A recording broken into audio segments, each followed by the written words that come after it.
अस्सलाम वालेकुम। कैसे हैं आप सब? भाई होप आप सब खैरियत से होंगे इंशाल्लाह। तो मैं स्ट्रॉबेरी का शरबत बनाने जा रही हूँ। इसके बहुत ज़्यादा फ़ायदे होते हैं।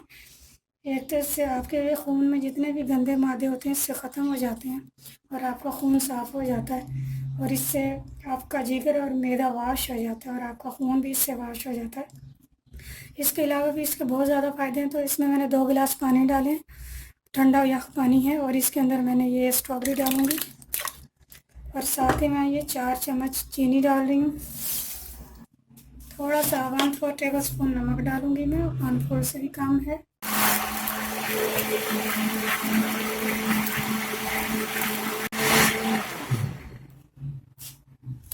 स्ट्रॉबेरी के शरबत का एक ज़्यादा फ़ायदा ये भी है कि इससे आपका वेट कम होता है, और अगर आप इसके अंदर दूध डालेंगे तो फिर आपका वेट बढ़ेगा। बहुत ही मज़ेदार स्ट्रॉबेरी का शरबत रेडी है। अगर आप इसके अंदर दूध डालेंगे मिल्क शेक बन जाएगा और उससे आपका वेट बढ़ सकता है। अगर आपने वेट बढ़ाना है तो आप दूध डाल के इसका जूस मिल्क शेक बना के पिएँ, और अगर आपने वेट कम करना है तो पानी के साथ जूस बना के पिएँ।